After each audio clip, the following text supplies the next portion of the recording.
Hello, everyone, and I'm so glad you tuned in today. I had a little dialogue going with a gentleman in Special Forces that does the work with vets, and a dialogue with a woman around cancer and follow-up treatments, and going into a second and third series of treatments. And then the work with this really dear woman, and the situation is she's having lunch with her alcoholic sister, and we're looking at what she's thinking and believing about her sister. And it's very intimate as we look at things such as my sister should quit drinking. To be happy, I need my sister to stop being so overly animated. I don't want what I'm saying now in any way to keep you from getting into what I love most, which is self-inquiry. So tune in, open your minds, get really still, and beyond what I have just said, let's do the work. Hello, dears. Hello.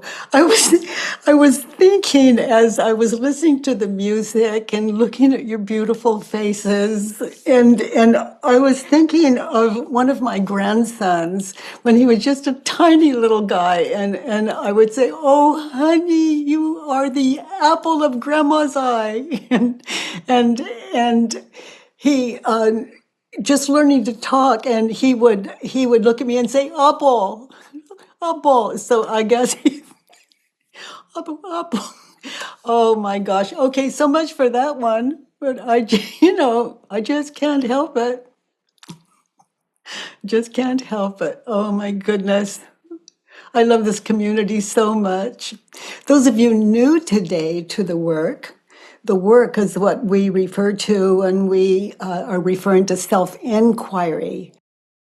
The work is a way to identify and question the thoughts that cause all the suffering in your world, in your life, in your life. It's a way to identify what you're thinking and believing and move it from your head to paper. So here it is. It's stop. You write it on paper, and there it is. Like, he doesn't care about me, or he hurt my feelings, or she isn't answering my email, whatever it is, from head to paper. And then we question it using these 4 questions and turnarounds. It's an exercise in stillness. It's a meditative experience in silence. And it takes a lot of courage to look at oneself when we're asking ourselves, is what I'm believing about that individual true? And to recognize, yes, if it is, and then to just double check, get still, be there in that situation with that person. Can I really know that it's true that? And we meditate in that, and the answer could still be yes, but maybe it's no. And there's no right answer other than the one that is just been delivered out of your authenticity, your authentic self. How honest can you be with yourself when you want to be right? So this is a challenge. It's where we're sitting in the ego, gently, patiently, with the ego, maybe experiencing the ego as just a terrified child looking for a home, a physical self. But ego, being a state of mind, can never be physical. But he hurt my feelings today, and I can see that situation in my mind's eye, offered up by the ego. And that thought is attached. He hurt my feelings. That thought is attached to that image as I sit here in silence and witness the cause of my suffering. the cause of my animosity, maybe, or my bitterness, or a grudge I'm holding, like for several hours, and self-inquiry. What happens? We break, the spell is broken. The spell is broken, and we notice how we react when we think the thought. How do I react when I think the thought?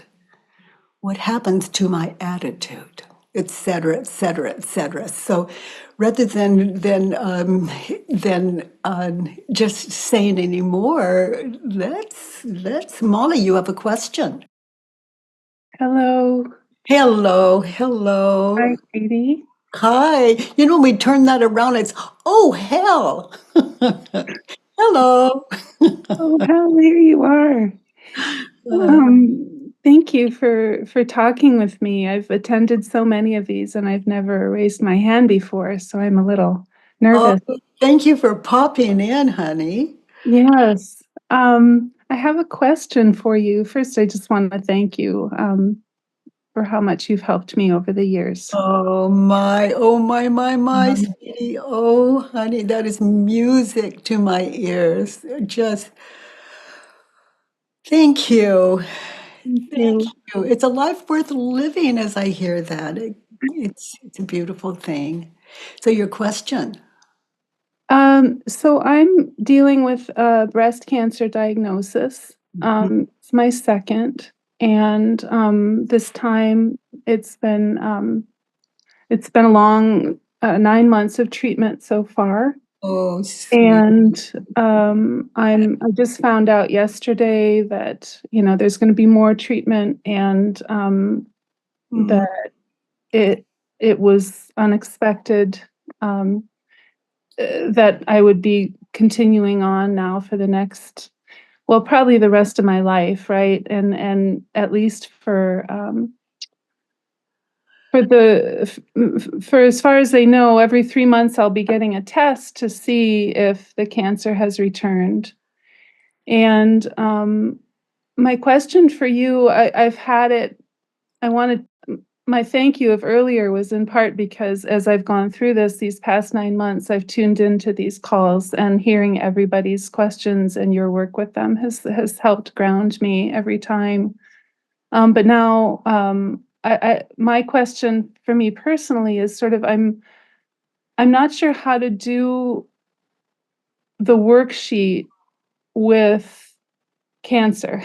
You know, I wonder how to do the work on what I'm going through. It's not always like, because I don't have like a person that I'm angry with, maybe God, I don't know, but like I don't know how to get started with the worksheet and how to do this work on I, the disease. I want cancer to go away, or I'm upset because I need more treatments. I'm I'm whatever the emotional is. I'm upset doesn't even seem to be enough sometimes. I'm disheartened. I'd rather be Terrified. rather be dead than follow through with the rest of these treatments. We have these thoughts, and then we notice how you react when you believe the thoughts. But I would identify the thing you don't want to do when it comes to these treatments, because as I listen to you, it seems like the treatments in store for you is right up there with on a scale of actually having cancer. It's the treatments and also the fear I have. I feel so fearful of it coming back and of dying from it, basically. I feel a lot of fear when I Yeah. think about the future. And Oh, see, you're way ahead of where I was. It's the cancer you fear. It's not more than the treatments that you may dread. So I would do a worksheet on I have cancer, even though you don't. How so?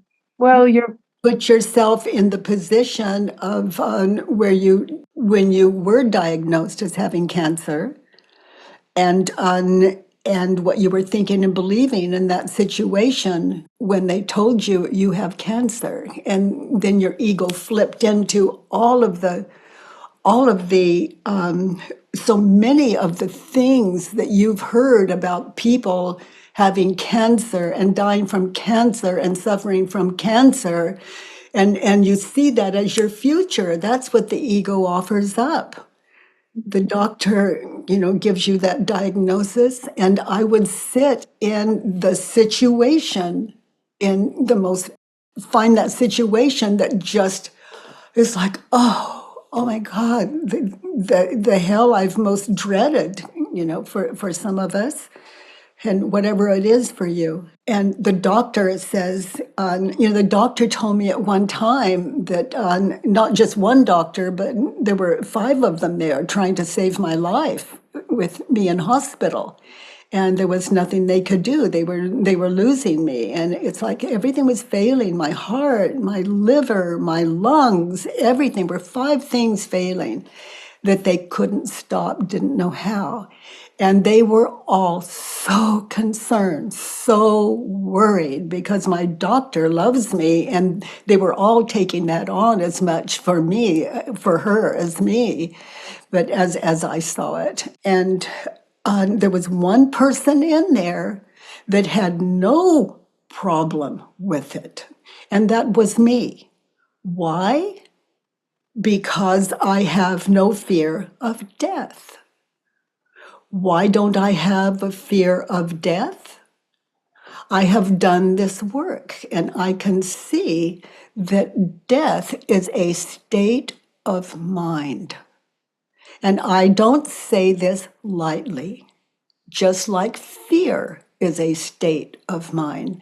So if you fear death, you can take yourself from a meditative state where you're still.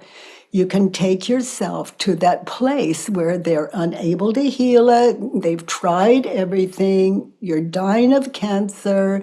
Your family's there. If you have family, there nothing. You go to that place you fear, that place you dread, and you fill in the worksheet from that position as though it's happening now as you're filling in the worksheet. And then you sit in that worksheet and live those turnarounds for the wants, needs, and shoulds as you're working it. Work it first, because living the turnarounds before we work it, it just doesn't work that way. There's not one thing in this work, not one step to skip if you really, if you want to give you your best. And do it from that position where they just can't save you and you're dying.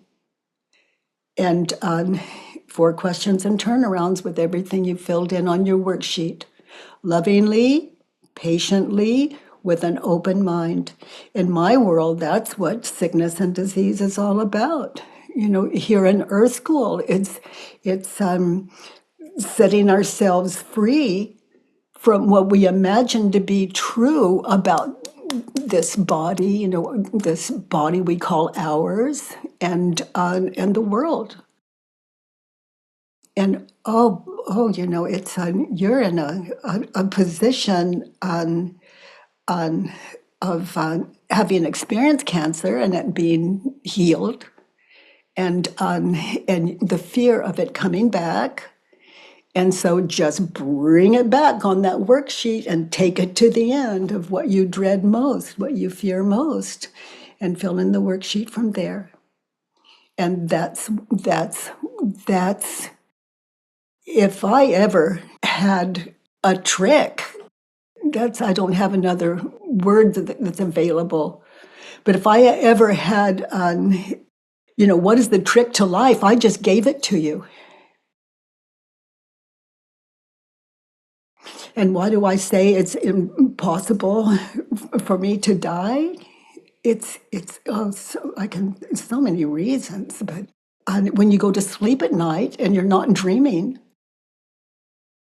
and then you wake up in the morning and the ego begins, I'm awake, I'm late for work, I want coffee, I need to pee. It's all there. And for all you know, you were born in that moment in time, and the ego is offering up a parent history in your head. Other than that, it's like born, born, every moment, born into this amazing world. And when you're asleep at night, you're not dreaming. Where's the problem? The ego is resting as though you don't even exist. No problem, no problem, no problem. So contemplate these things. And if you ask, maybe he'll send this part of the dialogue to you so you can so we can kind of hang out together while you're sitting in it, as long as you need me. Thank you, Katie. Oh, honey, such a privilege to sit with you. Thank you. Death is death is a state of mind, just like life. Mm. And death is a state of life. When I mention, you wake up in the morning and I am awake. And where's your proof that you weren't born in that moment? Ego. And then to be in the world, you just, I slept last night, I woke up and oh my gosh, I only got 3.5 hours sleep, but it's so far so good. Next night, oh my gosh, I got 8 hours sleep, all is well, whatever the ego wakes up with. Yeah, I am. I didn't get enough. I got too much. Sweetie, and as I'm talking to you as well, it's like this morning, my pattern is to get up and walk. And this morning, and I'm certainly not surprised, but I'm putting on my tennies, you're getting ready to walk, and then I start slowing down. I say, oh, I don't think I'll walk today. And ego starts in, oh, it's just so enticing. And I just kind of, we have a relationship, the ego. And what I imagine as me. It's like the ego's job is to stop me from. It's to rule. It's to rule my world. And so I just kind of thank it for sharing and say, oh, you don't have to do this walk. I'll do it without you, and you're welcome to come, or whatever it is. But they're not really thoughts I'm thinking. It's experience. I'm not at war with the ego. That's the point. And I walk. What stops me? All of you, what stops me from living a full life? My ego talks me out of it. It'll offer up some kind of the equivalent of something fearful on a scale from 1 to 10, everything from minor irritation to hell, and to impossible, and seemingly impossible. And we can move that from our head to paper and get to know the ego. Get to know the ego in a way that we don't have to kill it. We don't have to kill it. Who would kill a baby crying for attention when it just needs a little understanding? A little bottle, a little pacifier, a little love, a little understanding. Oh, honey, thank you for popping into our lives. Thank you. Thank you. Welcome. Oh, William, honey, you have a question. Hi, Katie. Hi, Hi, William. everyone. How are you doing? Thank you so much. I'm doing as well as I can. Yes, you are. No mistake. No mistake.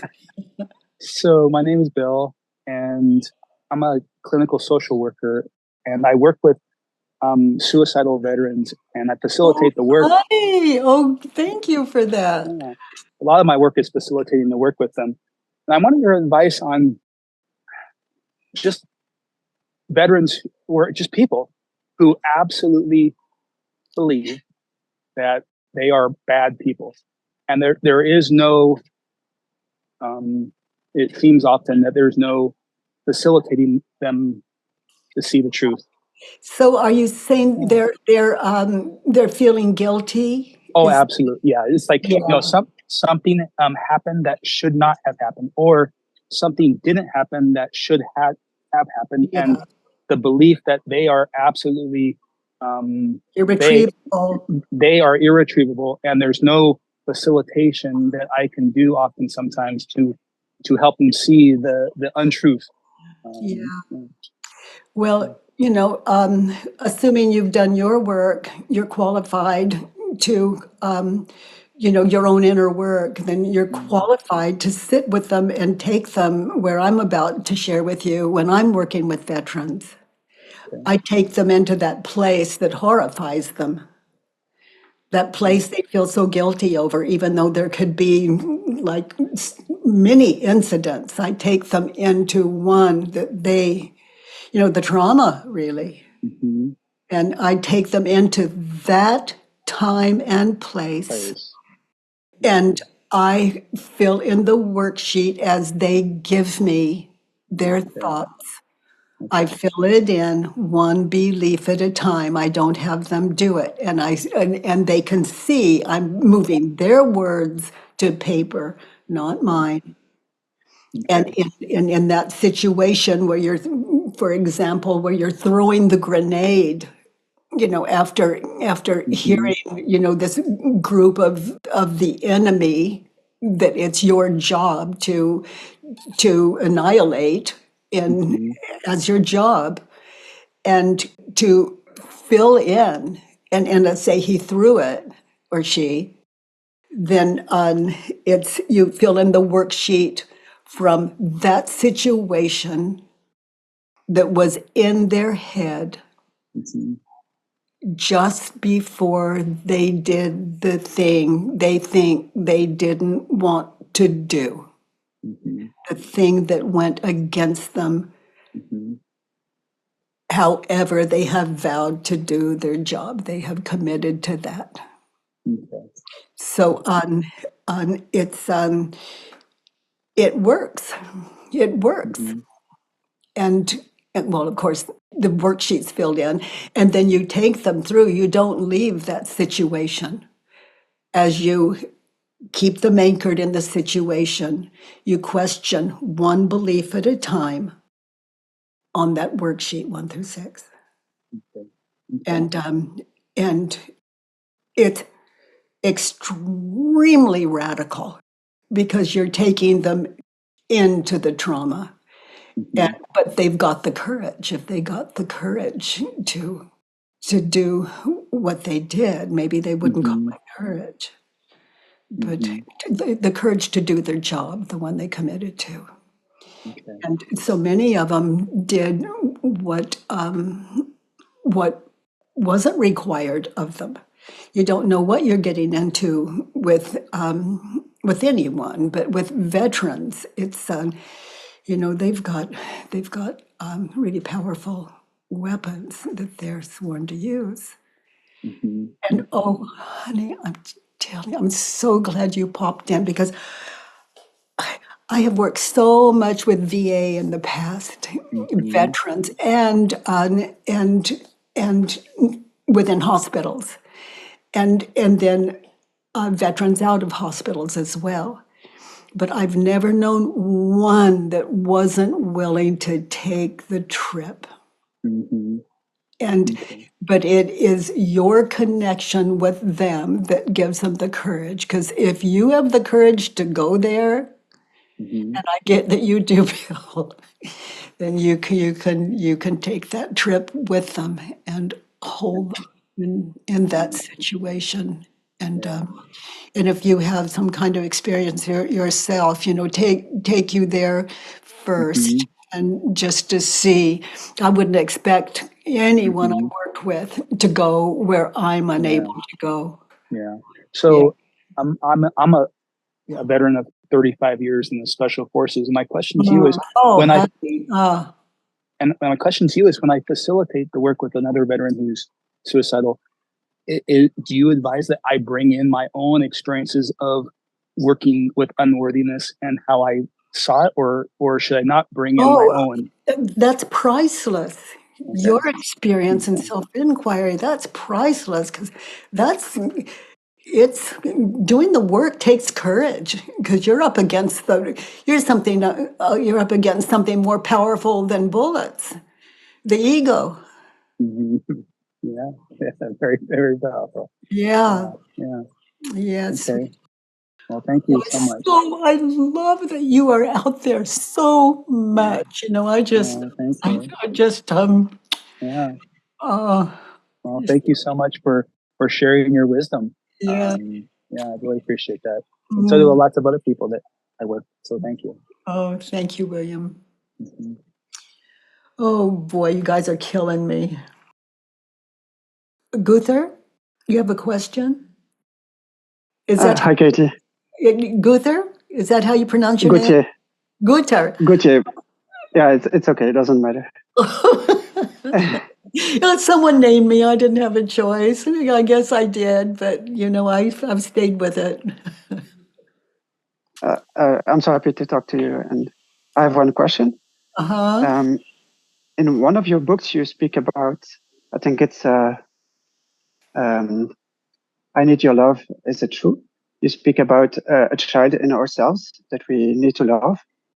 And I was wondering, what is it exactly? How do you see it? Is it the ego, or So would what you is say this child?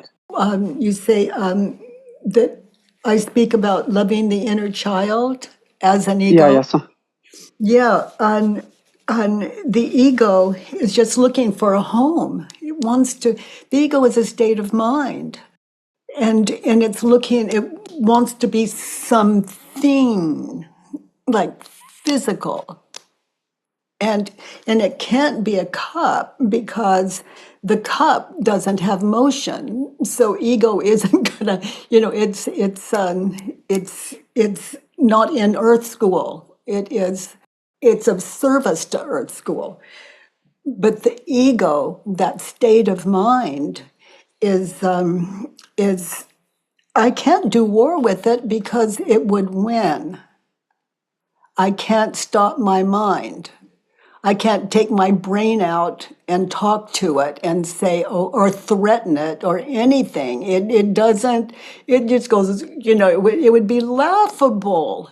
You can't stop a state of mind. We use drugs and alcohol and all kinds of addictions, but it doesn't stop the state of mind. It can make it seem bearable, but even that backfires on us because the ego will override anything. So, loving the inner child, is that the ego? It is for me because I am having a love affair with that state of mind. And who is the I having that loving experience with that state of mind? It is an inquiring mind. I can let's say I'm very upset and I don't have the work. I'm very upset and I've tried everything. Maybe I can just touch my cheek and go, "Oh, honey, it's okay. It's okay. It's going to be okay." And that does, it can calm me down maybe, but the ego is going to override it. It's going to get stronger, in my experience, because I had a,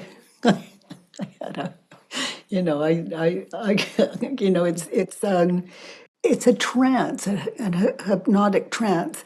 So loving the inner child would be to love the ego that for me is the inner child. The ego is a terrified child just looking for a home. So as I do the work with the ego, just as I described to Molly earlier and to Will, to Bill, that ego from my head to paper, that's respectful. That's honoring my inner child, the one that is in terror. Everything from mild irritation to terror. And I lovingly move that from my head to paper. That's like bringing the baby forward, not rejecting the baby, that inner child that is just wanting to be something that it can never be, the physical body. Mind is not body. And then when we filled in a worksheet and we sit in that, we're really working with the ego. Even though, let's say, I'm judging him or her or them, he hurt my feelings, and to get in touch with the emotional, you see, it's like he hurt my feelings. So I filled in number 1. So you see how I'm in communion with my ego? So now my inner child is being heard,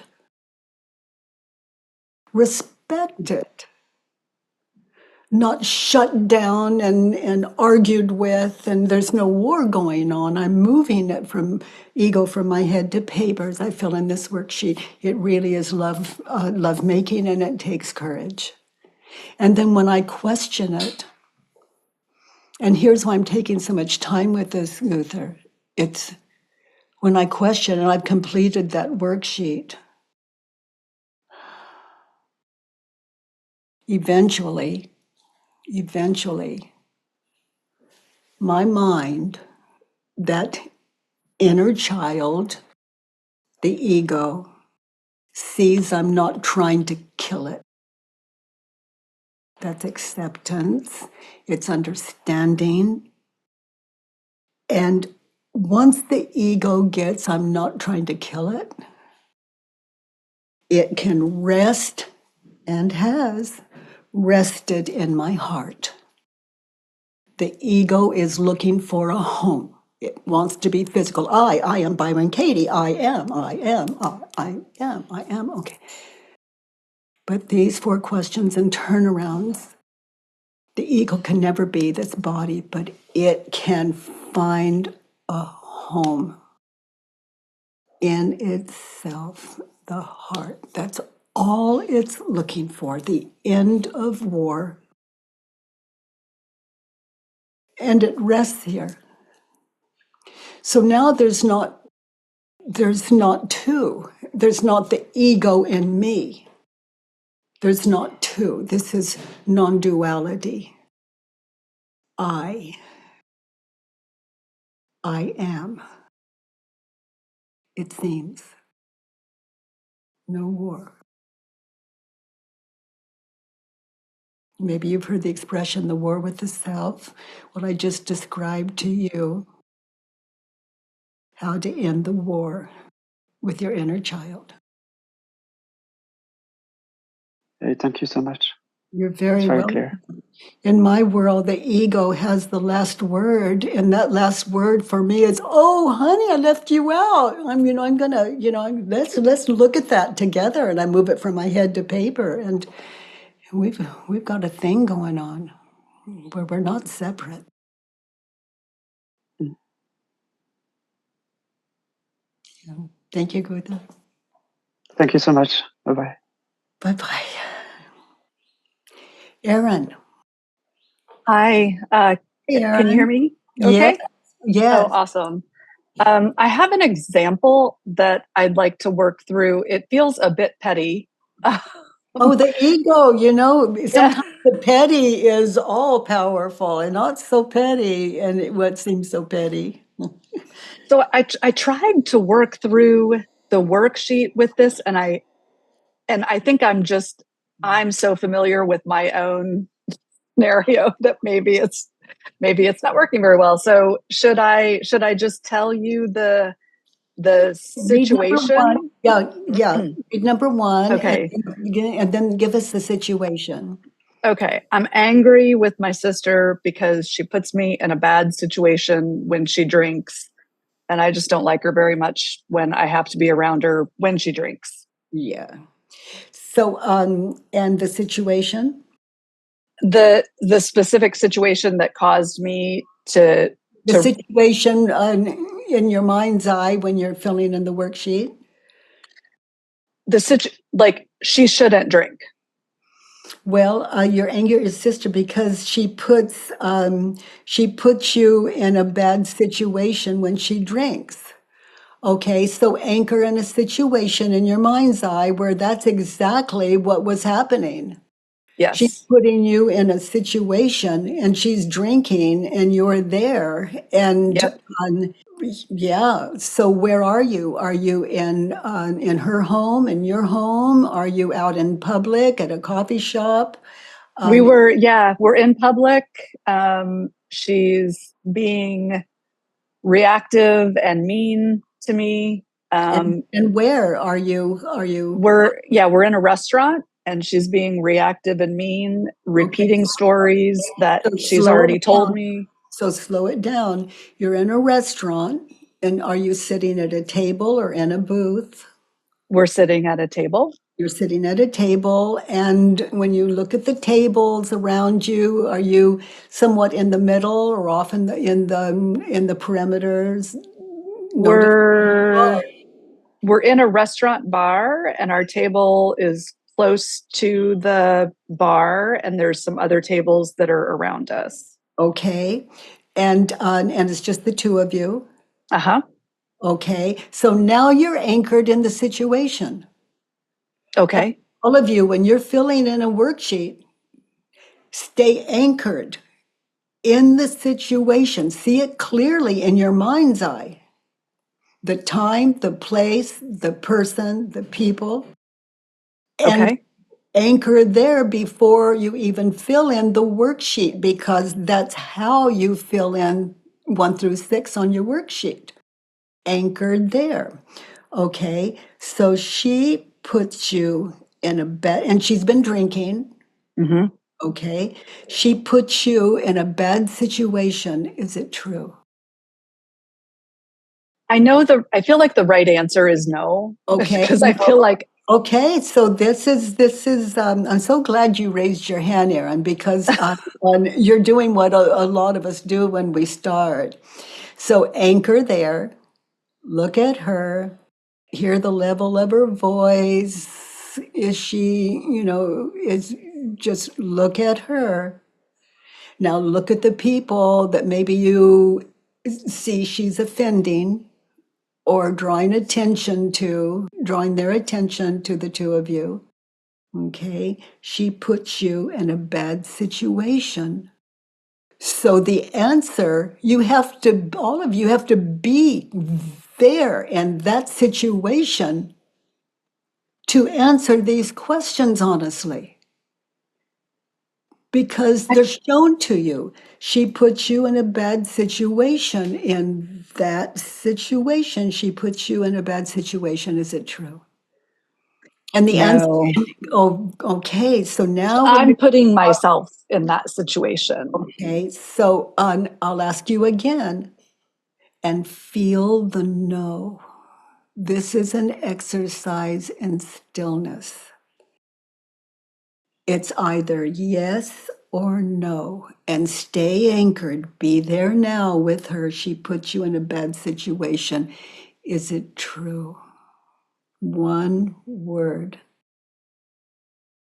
You see the answer. You see what you've become aware of.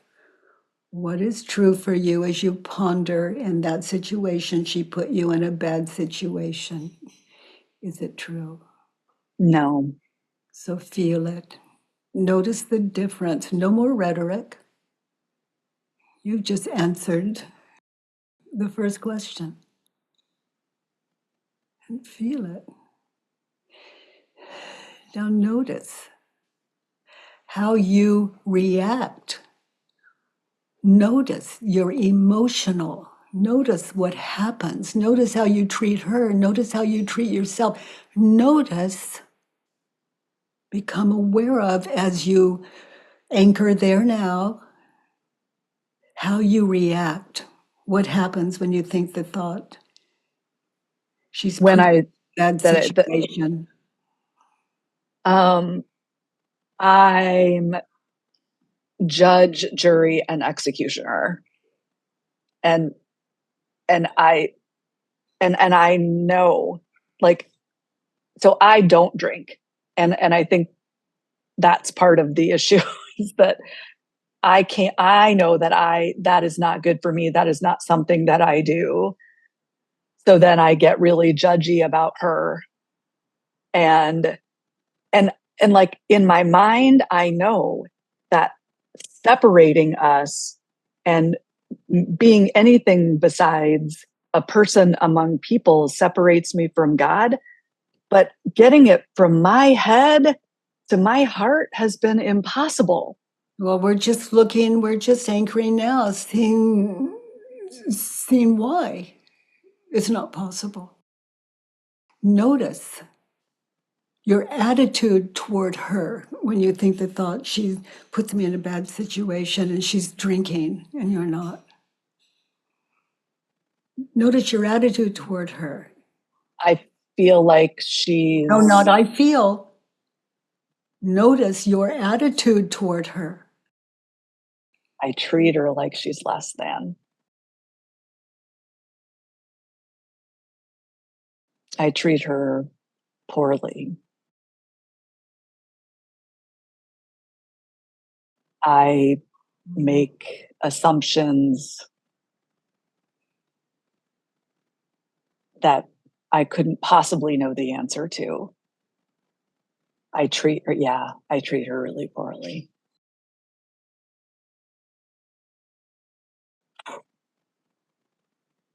I'm not the sister that I claim to be.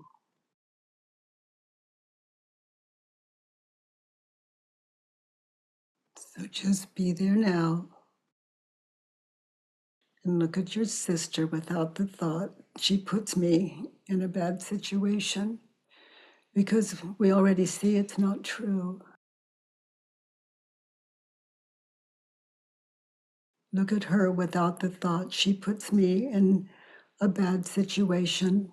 Listen to her, get in touch with her. It doesn't matter how many drinks she's had.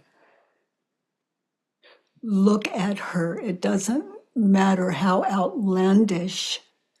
Look at her just the way she is in that situation, without the thought, she puts me in a bad situation. Would you be without that thought?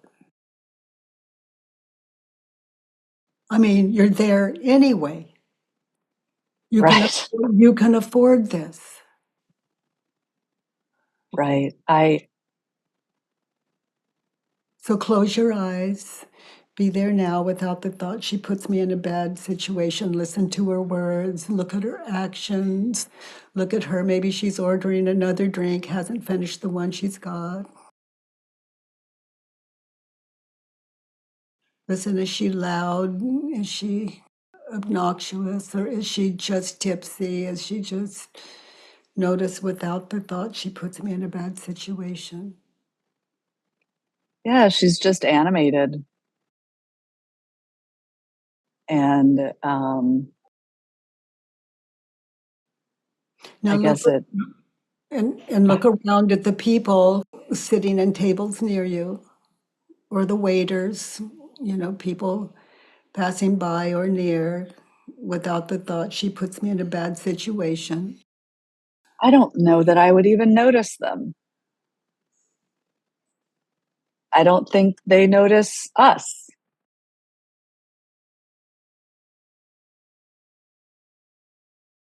Yeah.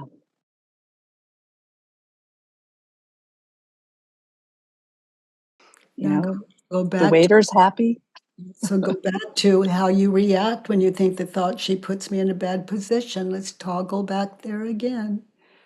Notice how you may be imagining what people are thinking of you, what people are thinking about her, about the two of you.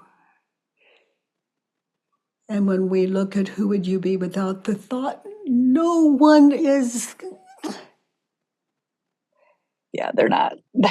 there's They're no not paying any attention. reputation to save when you look at yourself there. And when you're believing it, notice how you treat your sister. Yeah. Disregard, disregarding, Disdain. disdain. Yeah. She puts me in a bad situation, turned around. I put me in a bad situation. I put her in a bad situation. see, you're moving, you're not doing self-inquiry now. You're looking for turnarounds before pondering those turnarounds. Okay. They're precious. This is an exercise in stillness from start to finish, and you're doing it well, and I'll continue to hold you. She puts me in a bad situation. I put me in a bad situation. Now be there now. Give me an example of how you have put you in a bad situation. Where it's, I mean, I guess even in that scenario, I don't feel like I really put me in a, like But I was after, going to go to dinner anyway, you know? So in that situation, if I really thought I was putting myself in a bad situation, I so would, now you're using logic. So I put me in a bad situation. Were you aware when you said yes to that? yes, I was aware.